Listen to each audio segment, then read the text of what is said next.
I'm Phil Weaver. I'm an executive director with the North Carolina Coaches Association and the executive director of NOCAD.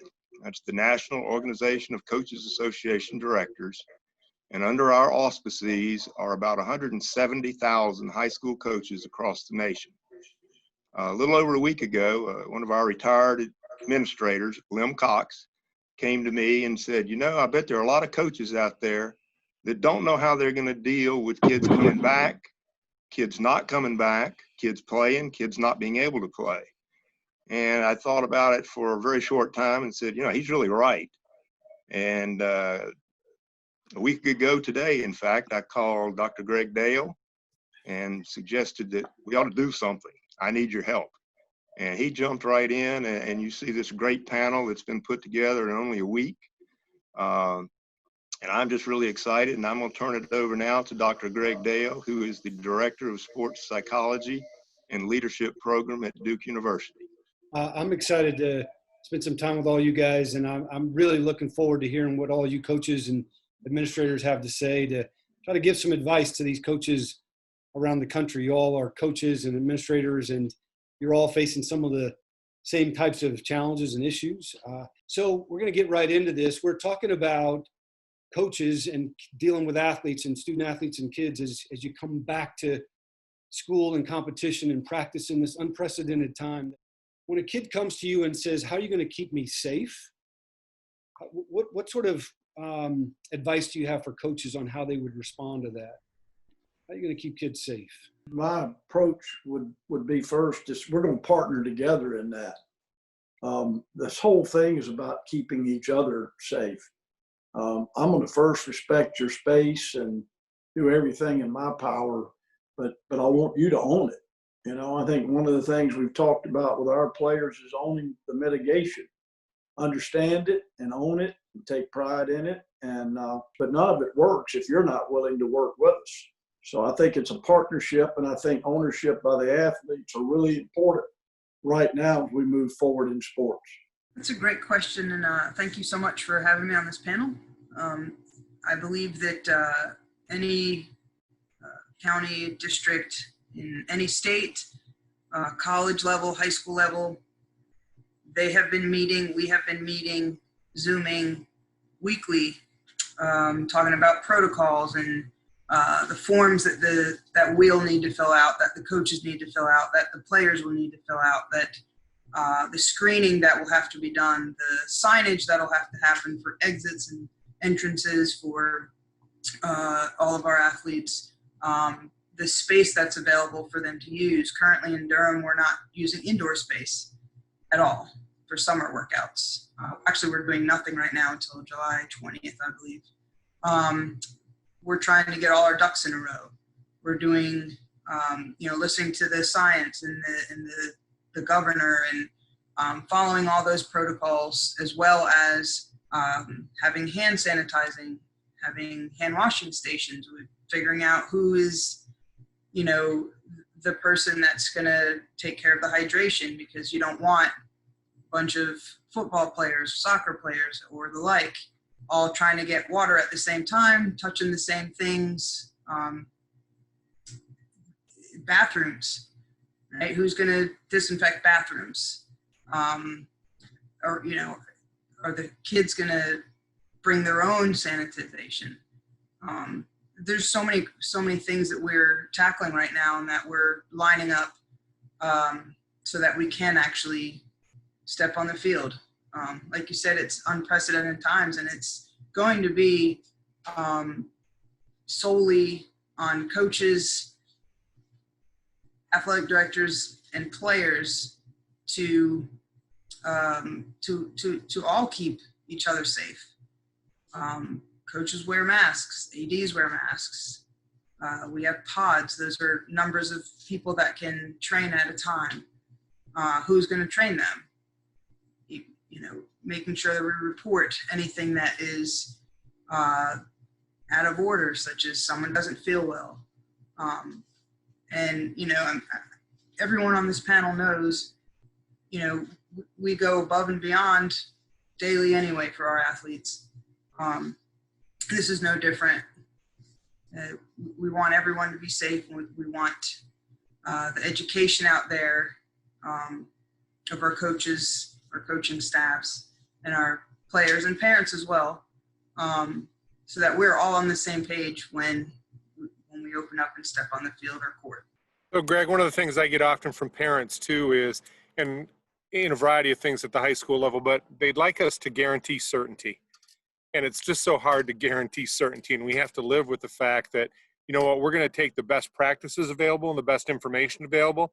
And going back to what Coach Cutcliffe said, it's a partnership. We need you as parents. We need the student athletes. We need our staff members, all of us working together to try to reduce those variables as best as possible.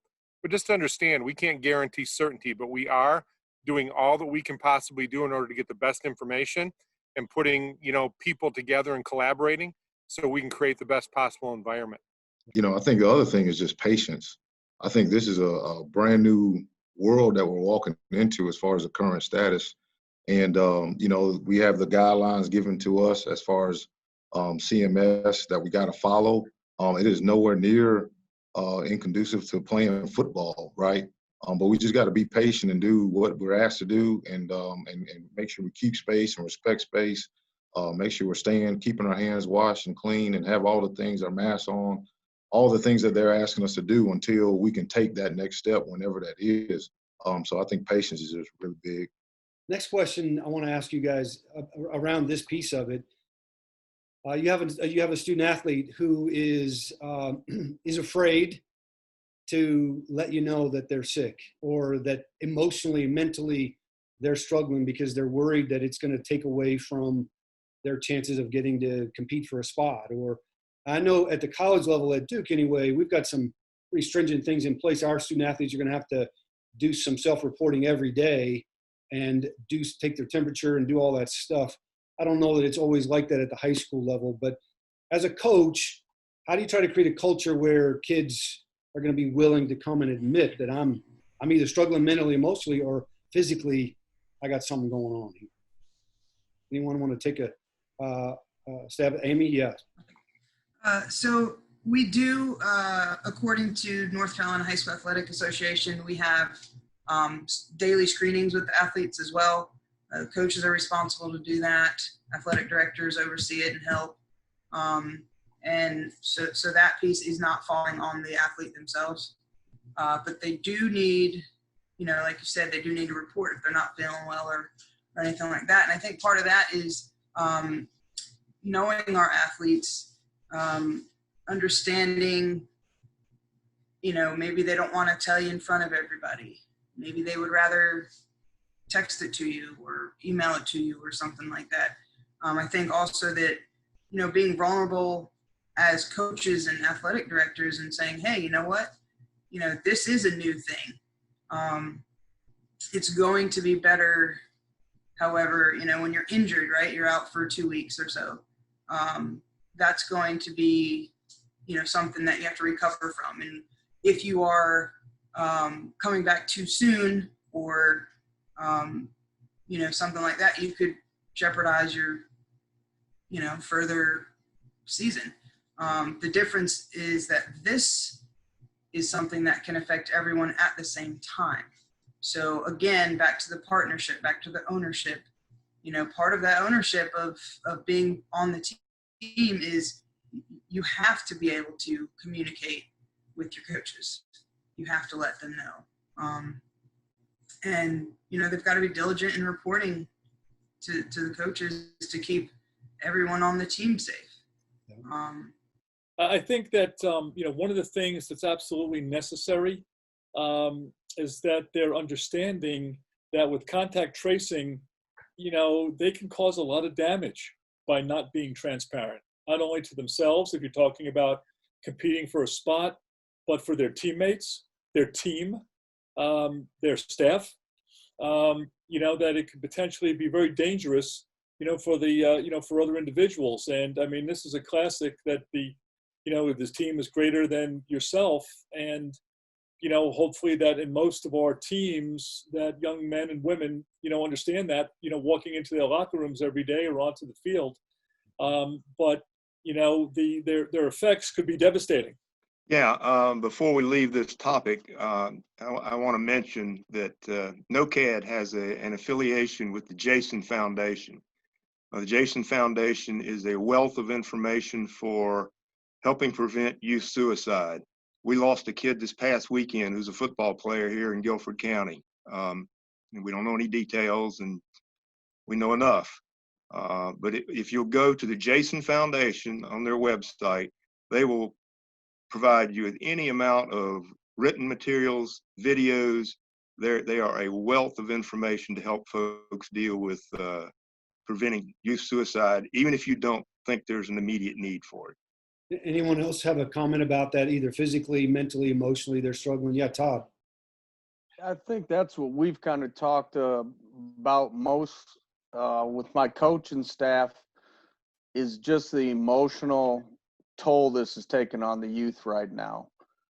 We've had, in Forsyth County here, we've had some serious issues just with the youth going out and doing things and being at parties and things happening just because right now they have nothing else to turn to. And it's sad to say that, but it just shows how important school has become, how important sports are, and how important it is to be with other people. It's not normal to be locked up in a house. And right now, our main focus with our kids is just the emotional aspect and checking on our kids, daily, weekly, to make sure they're okay. And kind of like Amy said, you got to know your kids. Every kid's different. And I think that's one of the huge benefits as a high school coach, is you kind of know your guys. College, you might not have them as long, or they're still young in your program. But emotionally right now, that's what we're the most concerned about, because the kids are really struggling right now. I know adults are, but the youth is really struggling with this. I think everybody's touching on the right. It's just those relationships, and you've got to develop that as a head coach. One of the things we've done over the years is really spend one-on-one time with the player, just because you're right, they're coming, this is a real psychological, and it's been this way for a few years, but this pandemic has just intensified and really has damaged a lot of these young people's ego, well, just everything about them. They just feel, I know how excited our players are to be back here, even though we can't do anything with them until July 20th.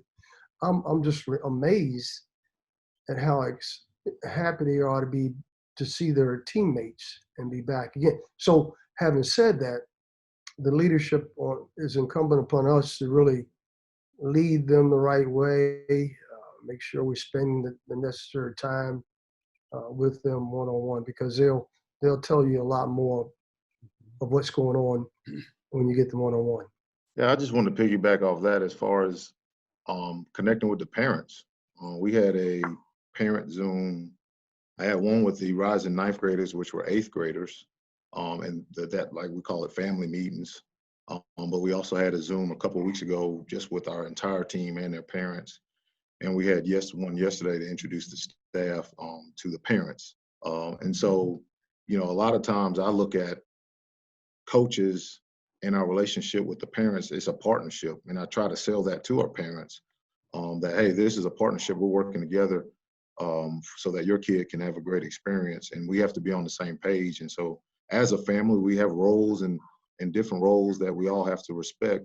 But anything that we can do as far as, obviously Zoom meetings have been great, a way to access people in a short amount of time that's with technology. And so we've been able to do those meetings and connect with the parents and just remind them what we're doing. We're doing position meetings so the kids can get a chance to talk to their coaches. And we're constantly, like Todd said, talking about, making sure we're building those relationships. And it's tough. We got guys that's missing that we're having to hunt down because either A, they don't have the technology, or B, they're doing something else that is probably wouldn't be consistent with what would be going on if we were in a normal setting. So it's definitely challenging, but definitely using the parents as a resource to partner up and make sure the kids are on point is big. So can I'd like to come back to the mental and emotional piece here in a minute. But now that he's mentioned, we talked about parents a couple times here. Can we just give advice about, to continue on what Kennedy's talking about, practically, how can we engage parents? What do we need to do with them? Because I'm thinking as a parent myself, I'm concerned about that, So as a parent, how can you guys engage me and other parents to help us be assured that you're going to take care of our kids mentally, physically, all that stuff? I think that we have to be so well educated on the issues that we have to then just kind of not dumb it down, but just decipher and simplify things to let everybody know that, hey, here it is, A, B, C. Here's how we're going to treat coming back. Here's how we're going to, here are the situations that we anticipate. I think Coach Cut said this before. There's so many situations that we don't know, we don't understand that are going to happen, but we are prepared as we can be, but just trying to simplify things and not trying to talk over anybody's head. The use of text, Kennedy mentioned this, text, emails, Zooms, letters, just simple information that people can understand to say, wow, you know what? The coaches are prepared, the school is ready, and I feel comfortable, that my child is in a good place. My son's a head high school football coach in the state of Mississippi, and he and I have both done the same thing, and it's been good. Communication is the key to any good organization, and John just mentioned it. It's got to be good communication. What I have found is that, so back in March when all this started, and our students didn't return to Duke, it's changed weekly, if not daily. So I've put a newsletter together for the parents. Every week I send out a newsletter in that form electronically. Chris has done the same thing, and it's been, I'm getting 70 replies from parents, just basically gratitude.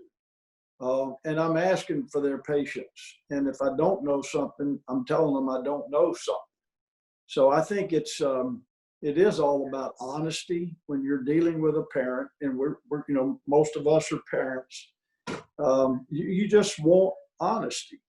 And if we honestly tell them what we don't know, and we can communicate clearly what we are doing and what we do know, I have found that has been really helpful in our world. Is the written word goes a long way. We Zoom a lot with them. And I've had a lot of Zoom meetings with just parents, a lot of Zoom meetings, players and parents. But I think a weekly newsletter has been really good for us. Thanks, Yeah, well, I also want to say, as a school administrator, I want to thank all the coaches here, because I tell you what, my school does not stop at 2:30 or 3 o'clock. And I know Coach Danowski, cut his teeth in high school. I'm sure Coach Cutcliffe, and Coach Smith as well, along with our others in there and so forth. But the respect I have and the appreciation I have for my coaches, and in my community, and they're seen almost like clergy, the power and the platform they have and the influence they have. And I think that's another piece that I would appreciate, because what I'm hearing from national championship and championship coaches and these leaders are, it's okay to be vulnerable and say you don't know sometimes, but at the end of the day, to take a leadership role, and it provides a logic of confidence. Just by what Coach Cutcliffe does and communicates, or Coach Danowski, and by doing that, then people know that, hey, they're reaching out to me, they're communicating with me, and we're in this foreign territory. It's not like a spread offense. It's not like a pressing zone defense. It's not cut and dried as far as doing. This is more thinking. And I think this whole pandemic has kind of stopped people from doing a little bit and made them do more thinking on a number of different things. And I think it's a great time. And, I tell my coaches, do not get afraid of parents and create a chasm. I said, move to them and tell them what you want to do philosophically, what your values are. And because I always say this, kids are pretty darn easy to be around. When you throw parents in the equation, things can, change a bit. And so I really appreciate it when coaches go in and provide that leadership, because it makes such a difference in our community and in our school. And I think at the end of the day, our high school and college coaches are going to end up being tremendous leaders through all of this. because they know how to lead through challenge, and they're going to help in this whole effort move forward. So I want to go back to the mental and emotional piece of this. I'm going to encourage all of you coaches that, from my perspective, all your kids are going to respond differently. Not every kid is going to respond to this whole thing the way you do. Your kids, you could have 10 kids on your team, 15, you could have 85, you could have 100, whatever it is. Kids are going to respond differently. And I think more than ever, coaches have to balance accountability and empathy. I talk about that a lot with coaches. You still got to hold accountable. You still got to be demanding. You still have to have standards.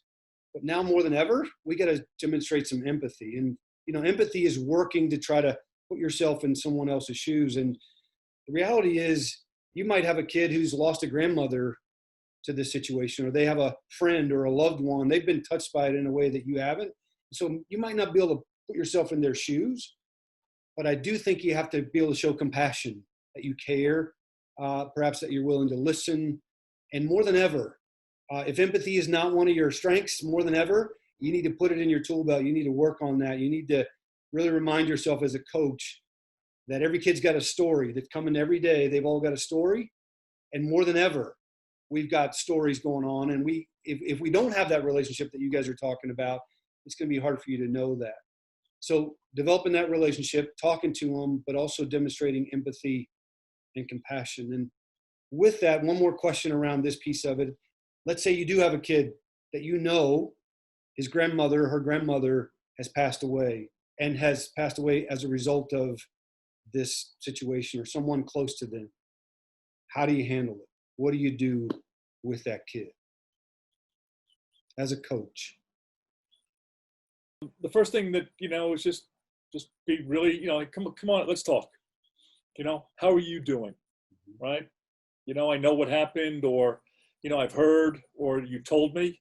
How are you doing with it a week later, a month later?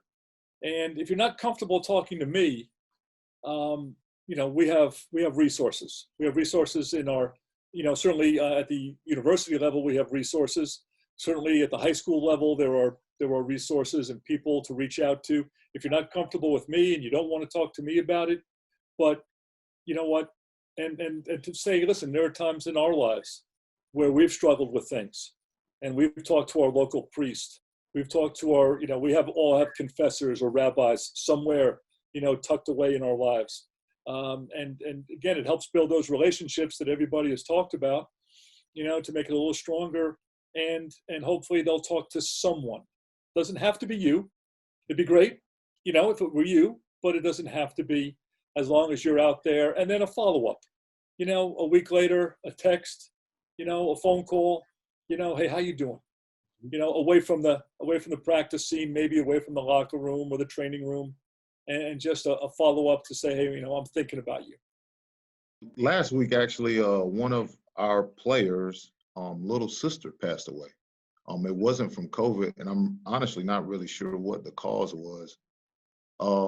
And I really look at what I do, what all of us do, is no different. It's a ministry, right? And we are the same job that a preacher has for his congregation and his church is very similar to our roles as leaders of these silly games that we play, right? And we have the opportunity to be there for families during tough times, be there for kids. And so last week I actually went to the viewing with another Coach Corio, one of our assistants. And to be honest, I really didn't know what to say. I mean, it was a terrible feeling. It was a terrible time in that family's life. And I just said, I'm here for you, and whatever you need, we're here. So essentially, I'm just trying to be there for them, and show them that I care and love for them. I don't have the answers. The more I get into this silly job that I'm in, the more I realize I don't know a lot. But I think the task of just being there for people and having that servant-like attitude is key. And then when you don't know answers, there's other people that are qualified to help our kids that we can send them to. And you got to know when to pass the torch on to somebody else.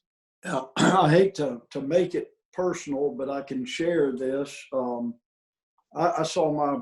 was 10 years old. I saw my brother get killed at 7. And then I lost my dad in a wreck not long after that. And I'll tell you what, Coach Danowski, you hit on it right off the bat when you asked, how are you doing? It's an interesting thing when you read the Bible, how many questions Jesus asked if you're Christian throughout the Bible. Well, I didn't want people telling me what I should think or how I should feel. I think if we ask questions, how do you feel? Explain to me what are the best memories you had with your grandmother? What about her was special? I wanted to talk, not sit there and have people tell me how I should feel. And I think with young people, sometimes we try to think for them, and they're more capable than you might think. And if I sound a little angry from that time, I maybe still am, to be honest with you. But there were some people that kind of helped me through that did that. We had an Irish priest who was really pretty good at that, and he was the only one I could sit down and visit with. So just from a personal experience, I would tell all coaches, ask them about how they feel, how it made them feel, every detail about the relationship. That's what grieving does. We all sit around and tell stories in a family when it happens, right? Let them tell you their story. Let them talk, and be careful offering too much advice. I think that can be an overload personally. So I hear a theme here for all you coaches that it's Kennedy talked about, and Coach Danowski too, about it's okay to be vulnerable, and it's okay to not know what to say or that you just don't know, but being there for them and being willing to ask questions as Coach Cutcliffe and just talk about those memories and get them to explain that, and it shows that you genuinely care. Anyone else on that piece before we move on? Yeah, Amy?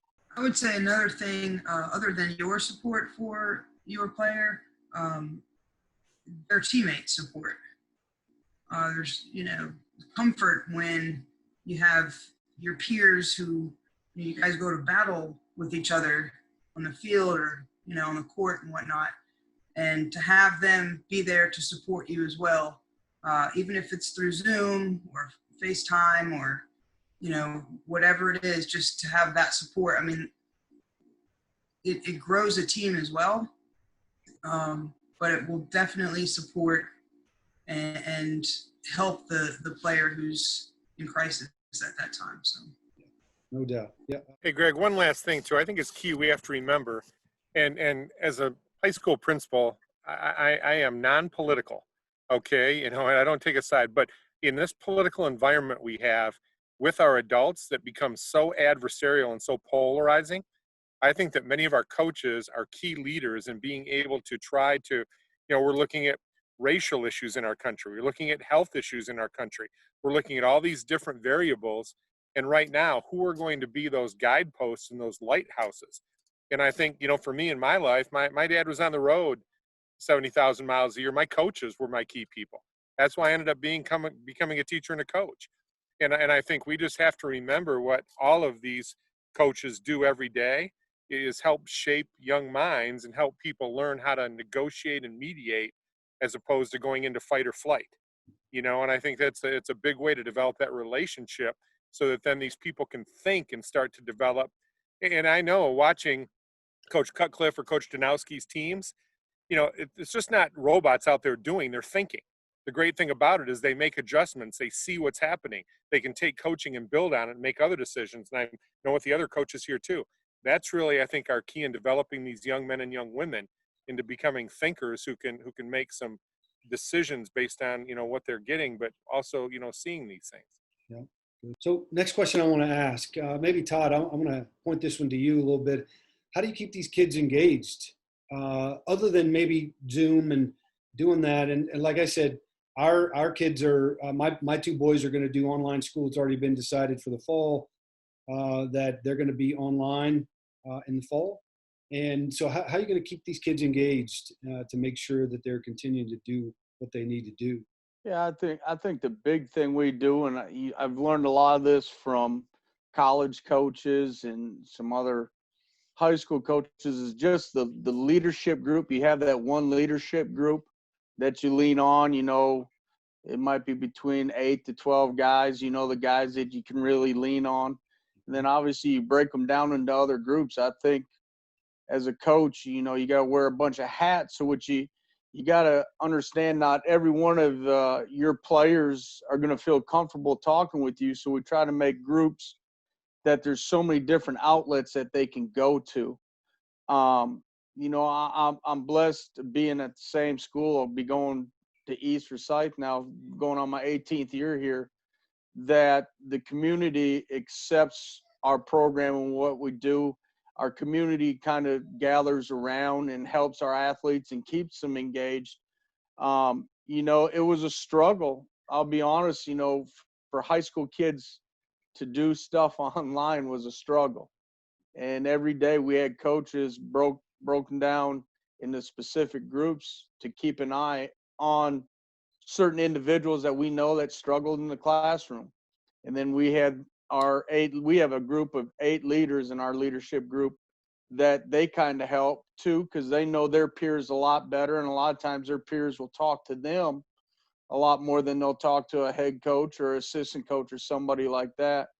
You know, if we go into this school year where we're staying at home and doing schoolwork, hopefully we kind of got to work with some of the kinks out in the spring.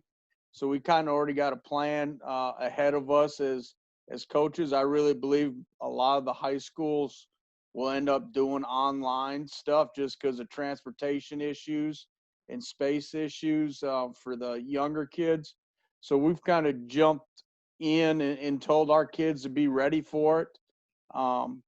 But that's why I'm hoping if that's the way it goes, that somehow we still can have athletics for these kids, because it's going to be tough for a lot of kids to stay engaged in school if they don't have sports or other outside activities. Well, I think obviously we all love sports, and it's a really it's a gathering place. You know, I'm really concerned that we do compete and in sports, that to give these young people and everyone, you know, because it's a collaborative type opportunity for us to really learn and grow, and that's what people are missing right now. I know I have grandkids, and I was so used to watching them go play little league baseball and watching them in the gymnastics, and that's what we're all so we're gonna have to do something to fill this void. So I think when we have to reach out to the community as well, like what Coach was saying, you've been there, Coach Willert, and that helps if you've been in a community that long, and it helps that you have people in the community that you can draw into your program that can help these kids as well. You know, I think in some ways it's going to sound crazy, but it's kind of an exciting time to be a coach. You know, and I think for some of the things that people are mentioning, you know, it's an exciting time to make this difference, to really appreciate what it is that we do, the influence that we have on young people. And it's an opportunity to think outside the box. It's an opportunity to be creative. It's an opportunity to do things that have never been done before. And we're not going to fail.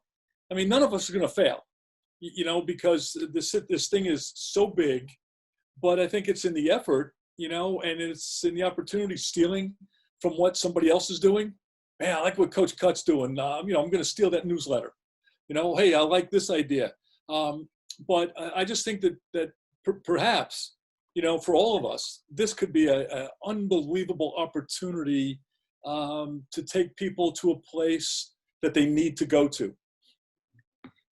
Well, I also think you've got to engage these young people in these decisions as well. When we do a Zoom, I always ask the question, folks, anybody have anything else they want to talk about? And they'll come up with things. And so while they're here on campus, we're meeting tomorrow, and that's the first thing I'm going to ask you. Look, what are some of the things I asked you to write down and think about when you came back here that could help us make this transition back into, because we are going to get back. It's just a matter of time as as Coach Kennedy said there, Kennedy, it's just gonna take patience and some and a real, and it's nothing is easy. It's not gonna be easy though. It's just hard. You know, if you're gonna be successful, you have to work hard and as coaches, which we always do, but now we have to channel it maybe in another direction. You know, there's a lot of science that goes into coaching, but there's also a lot of the art of coaching, and that's just been expanded dramatically for all you guys. As Coach Danowski is talking about, there's no real training for a lot of this stuff, but much of it comes down to your ability to have relationships and listen, ask questions, be willing to be vulnerable, admit that you don't know all the answers, and to be honest about that. And it's going to really challenge you guys. And to Coach's point, nobody's excited that it's a pandemic, but he's saying it's really, as coaches, we maybe should look at this as an opportunity for us to grow and develop and hone our skills and do better with the empathy piece and all those other things that we've been talking about. I want to shift gears here just a little bit. Obviously, not only do we have a pandemic situation here, but we also have, more than ever, we have this call to look at racial issues in our society. And all of you many of you have very diverse populations. Not all of you, some of you have very homogeneous groups, but even within that situation, I want to ask you guys a couple of questions around that piece of it. So as a coach, you have kids on your team that want to kneel during the national anthem. Can you talk a little bit about your perspective, how you want to deal with it? In college football, unless they change things, they're not out there when the national anthem's being played. So it's a little different there. But that doesn't mean, Coach Cutcliffe, you can't speak to that, obviously.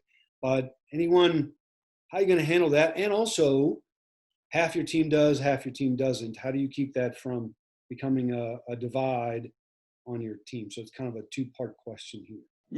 A few years back, we kind of had that situation, and basically we sat down and met as a group, as a team, and we basically said we're going to all do whatever the majority wants to do.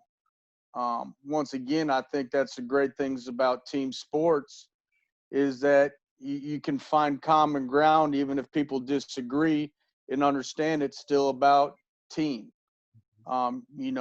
What we will do at East, we'll see when we have that team meeting before our first game and see what they really want to do. And we've actually talked, I don't know if you guys have seen us, Kenny, maybe you saw on Twitter, the Forsyth County coaches got together and we've created a group, and we got Zoom meetings on Wednesdays about racial issues and coming together, and how it's coaches, you guys are talking like we're clergy, that it's our role to kind of step up and show the youth how to act right. At the end of the day, it's about being a good person. And our coaches, and I don't know if I'm supposed to say this, but one of the things we were going to do is we're all going to shake our hands and talk. There's a couple coaches, Coach Stevenson from Glenn. I don't know if you guys know him. Kennedy, you might know Antoine. One of his big things is he never shook a hand before a game. That was his mental edge, but we're going to make sure our kids see us head coaches meet at midfield before games and talk and actually show that it is just a silly game. I mean, it's the sports that we coach, to me, is more about teaching life than it is about winning. And I think everybody on here wants to win. Obviously, everybody's very successful. But I think the more successful coaches have found a way to teach their kids more about life. And, when it comes to that national anthem, that will be a team decision, but we'll all do it together. And I think as teammates, it won't be that tough a decision what we want to do together. Excuse me, I'm going to be the administrator in the group and remind everyone that we all answer to somebody as well. And I'll tell you, because there's going to be athletic directors, principals, school superintendents, and even university presidents that need coaches because they're comfortable being in the arena. They're comfortable leading in that regard. And I think they're going to be looking for ways to say, here's what my team's going to do, or here's what the conversations I've had with my players, and we'd like to do this, or this is our plan. Because they, that's foreign territory a lot of times to a principal or to a superintendent of a school, or maybe even a university president. And I think that all of you, with your extended experience and success, have the ability to really provide some leadership, not only to your teams and your parents, but also to your school districts or to your universities, or even beyond that, and be influencers. So I would say those conversations with your superiors to kind of explain why, and then say how you're going to approach it, will probably help them tremendously in trying to even understand how they can best go about and do this for a school district or a university or an athletic department. Yeah, I think it was 2016, and I was an assistant coach and coordinator for Eastern Guilford High School. And that was when Kaepernick had, I think, first started to take the knee, and it was a big deal at that time. And we heard that there was a kid on our team that was going to take a knee because actually his father, if I'm not mistaken, said, I want you to be like Kaepernick and stand up for what you believe in. And so the dynamics of that being built up in our own school/team was a huge deal. And fortunately, I think a great thing was, one, the relationship that our staff had as leaders. And I was one of two African Americans, so I was able to help provide a different perspective than some of the other coaches. And I think the key was that, one, we all loved each other as a staff, and we respected each other's experiences that brought about different opinions on the matter. And the first thought was, we're going to make them stand, okay? And I said, Coach, I don't think we should go about it that way.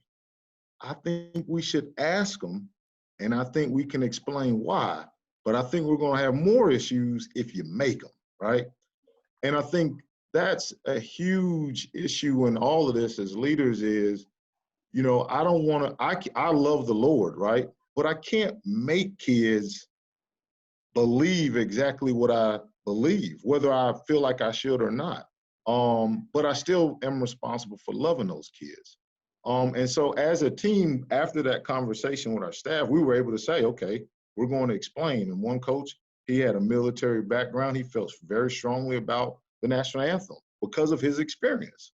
And then the biggest thing that I wanted to help push was that, it's okay to protest. You have a right, okay, in this country to protest.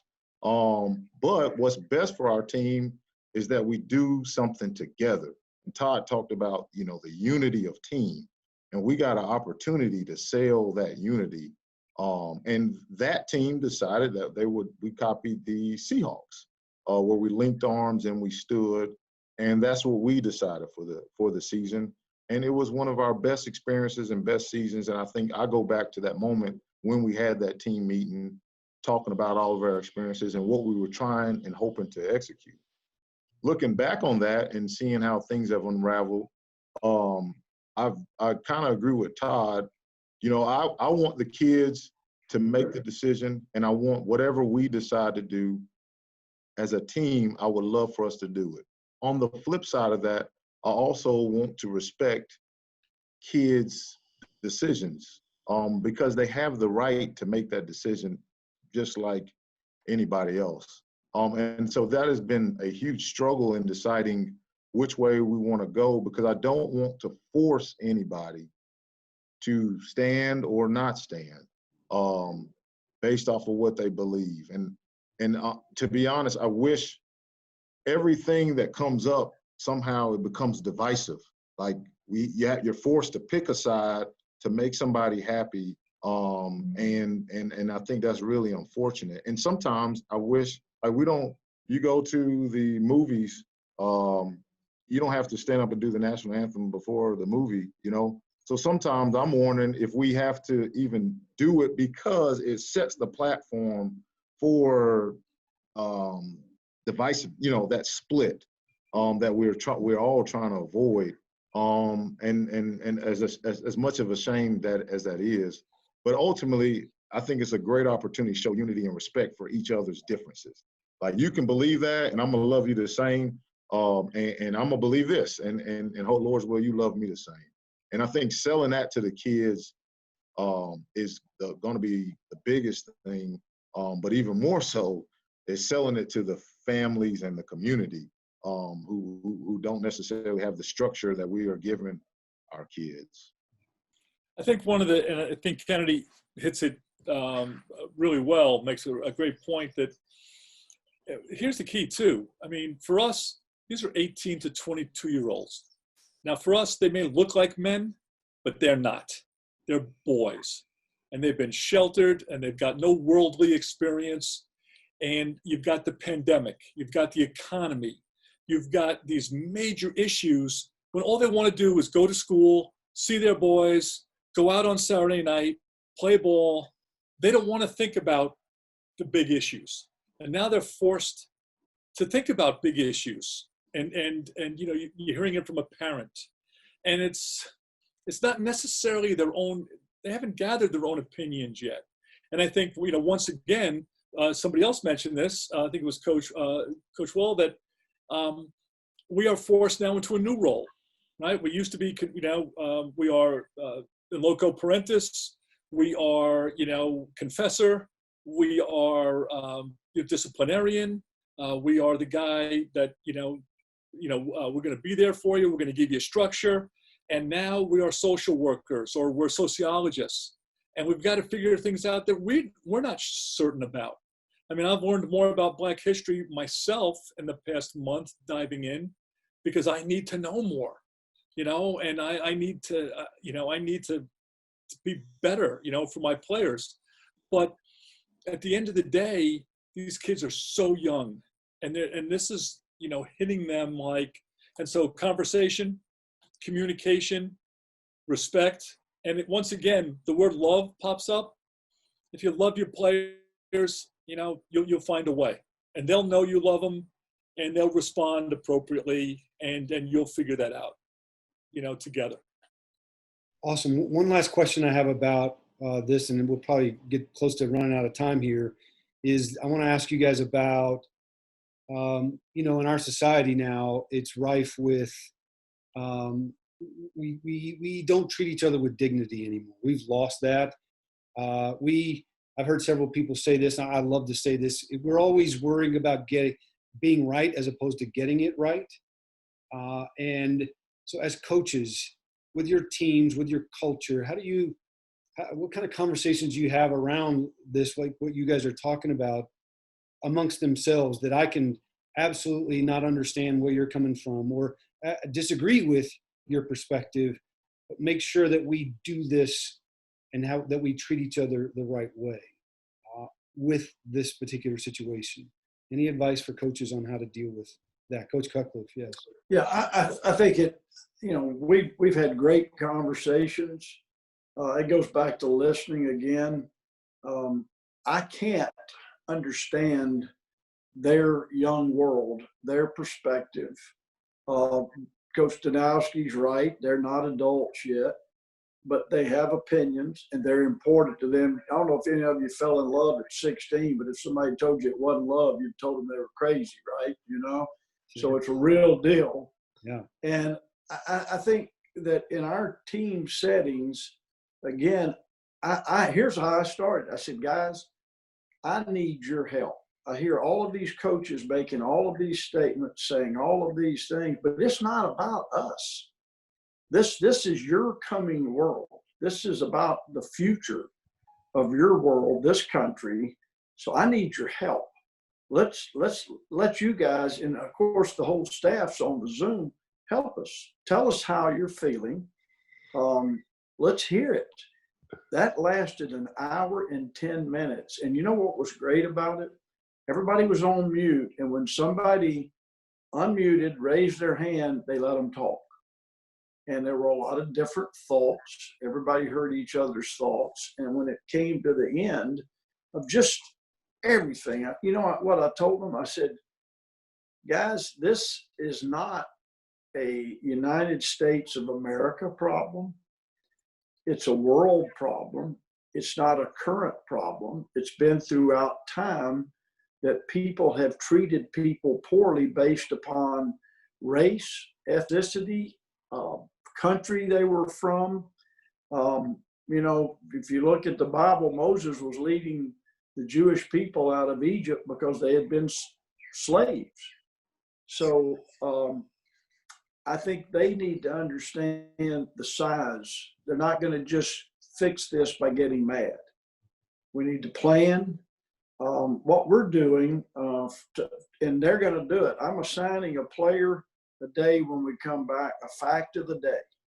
And it'd be white, black, I don't care, but I want it to be about racism or racial issues or something really a great feel-good story that they come up with in about a 90-second dissertation, just deliver it to the team. And so daily, I think I'll let them educate themselves. We're not out on the national anthem, and I'll be real honest with you, I would first go to my administration and ask them if they cared. We're representing someone. We're not just representing ourselves as a football team or a basketball team or soccer team. So I think it's really important it starts there. After that, I think, Kennedy, you got a great thought process that it's a good lesson in learning to be accountable for what your actions are going to be. So think hard about this, what you want to represent, and please represent your families as well at what they think. And I would let them individually decide. I don't think I can just form across the board, 100 plus people to do the same thing. But I do want them to think.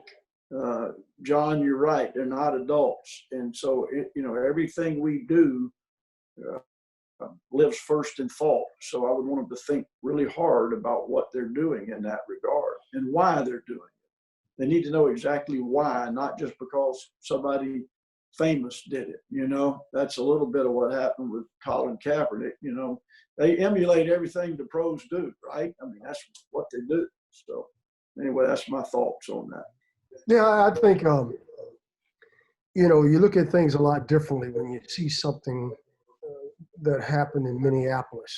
And I was just reading, because Bubba Wallace, I was reading where, the noose in his garage, but it was probably there the whole time. But now, because of the things that have happened, our young people and people are seeing things a lot different, seeing life. So our view of reality is only one view. And for them, they're learning a lot of things. I mean, things that happen that they may, I just met with one of the players. I hadn't met him. We've signed 4 players that never visited officially on our campus. So I was just his mom and they came by and they're here for summer school, and she was sharing an experience that her son had, with the police. And so there are stories like that really are shaping how these young people think. So we've got to really engage them in all these decisions and make sure that they're because inclusive, just not being inclusive, but make sure that they understand everybody's going to benefit by learning and sharing and showing how much you care and showing empathy for what, but it's hard to it's hard for me to put myself in their place. I'm at an age now, I'm like, well, I don't know how I would react to that. So now we just need to listen, as we said before, give them the guidance, the support, make sure that they understand the consequences as well. So, as we begin to wrap this up here, the one thing I would add is that we talk about respect and dignity like they're the same. A lady named Donna Hicks has done a lot of work around those two things. They are different. Respect is something that you have to earn, but dignity is something that we're all born with, and everyone deserves to be treated with dignity. And with your players, with your athletes, with your kids, what a great lesson for life for them to start thinking about, I might disagree with, I might not even respect your views on this, but you're my teammate, you're my sister, you're my brother, and I'm going to treat you with dignity. And that is very different than respect. Again, I might not respect your opinion, I might not respect this, but we're going to treat each other with dignity. And you guys have to model that as coaches, that we're going to treat each other. Like Todd, you're saying, you know, you guys are going to go out and shake hands, and that's you might not respect that coach, you might not respect that how he or she does things, but we're going to go shake their hand, and they deserve to be treated with dignity because they're an individual and they're a person. And I think if we can really help our kids learn that around this place particularly, it's going to really, really benefit them. Does anyone have anything else for the cause before we kind of wrap up here? Anything else that you feel like you want to get across to the coaches that are out there? Coach Cutcliffe? Yeah. Yeah, I just want to say how impressed I am with everyone on this Zoom call. And I'm proud to be in the same profession as each and every one of you. And it's very evident. I know, of course, some of you very well, but very evident. We get a lot of great people in our profession, and education is where it all is. So thank you all for letting me be a part of it. Appreciate it. Yeah. Hey, Coach, Mike. Tubby. Well, I'd just like to say, what are we going to do about tomorrow? And I think that's the most important thing, and how are we beginning to prepare ourselves for the future? And that's what this Zoom is about. And I'm so grateful that you asked me to participate, and I've learned a lot. And I hope everyone watching and listening have learned something as well. Yeah, good.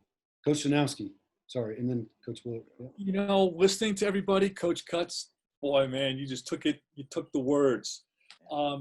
Character, you know, the character that kind of just jumped from the screen that everybody had, and how they speak and how they carry themselves. I'm so impressed. You know, I agree with Coach, with the people on the panel. I tried to get, I felt like I was playing Jeopardy. You know, I tried to, buzz it in before he got there. But it was, just high, and that's what, that's why we love coaching. It's an opportunity, and but without character, it's very difficult to lead. Without a set of principles and a guiding, Coach mentioned his love, for Christ. And I know that, Coach Cut is a man of faith, and how important, having strong character and a moral fiber, and in these times more than ever, is going to be necessary, for us to be successful. Yeah, I want to thank Phil for getting this kind of put together and all this. But I think the important thing is there's so many coaches in this country, and I hope a bunch of coaches watch this to understand that we can lead and make changes. Sometimes I'm not a big political guy either.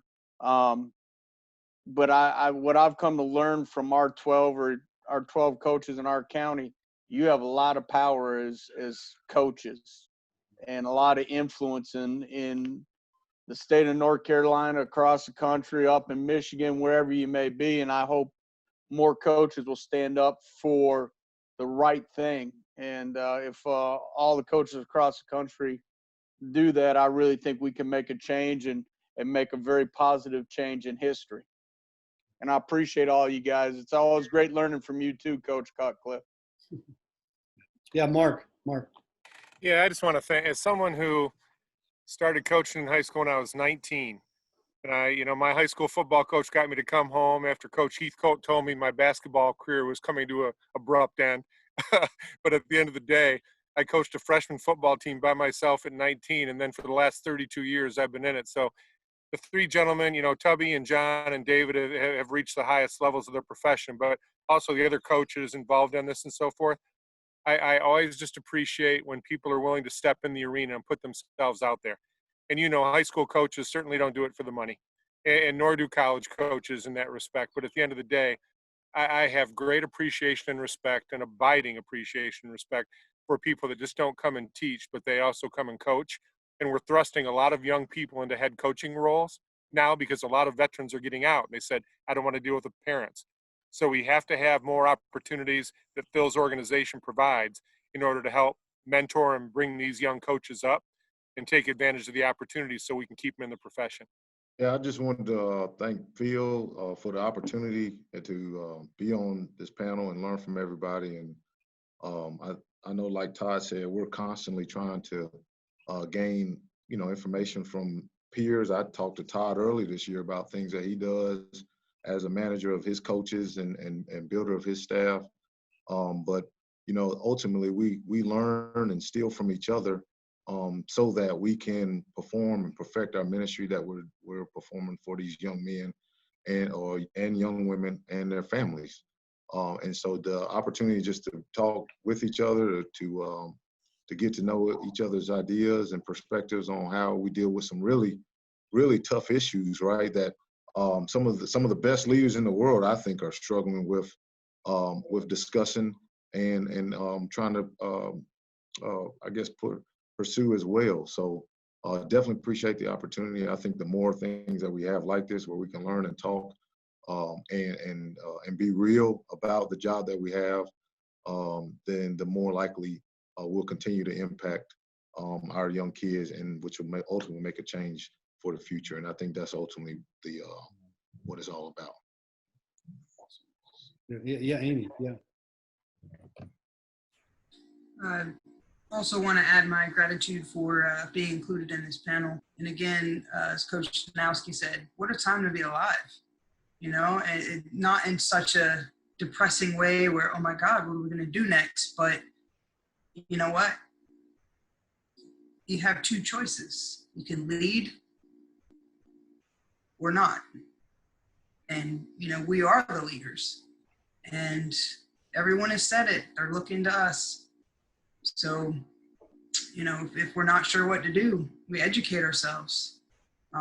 We educate others. And, as I think Coach Thomas said, coaches were getting out of the coaching game because of the parents. Bring the parents in. Have them be a part of your program. Have them support. Have them, do whatever they can to make, it'll make your life easier also. But have them, included. It's all they really want. They can't play anymore. So I've enjoyed talking with you gentlemen and hoping the coaches out there will learn from this as well. Phil, you have anything you want to add before we sign off? Yes, I have to say, as this panel took formation, I was extremely excited, and that's been greatly surpassed. This is fantastic. There are going to be a lot of coaches who benefit. I've got notes I even wrote, and I don't coach anymore. But you college guys, your time is so valuable, and we certainly appreciate your donating it. And the high school folks, you're important too. And thank you. And everybody stay safe. And Greg, thank you for putting this together. I really appreciate it. Yeah, you're welcome. And I would just, one last thing is, we hope you took one thing from tonight that will help you a little bit further along in your journey in the art of coaching and in your development as a coach and how you interact and mentor these young people that you have an opportunity to do. Thank you all for being willing to do this for us. Really appreciate it. Take care, everyone. Stay safe. Be healthy. Everybody.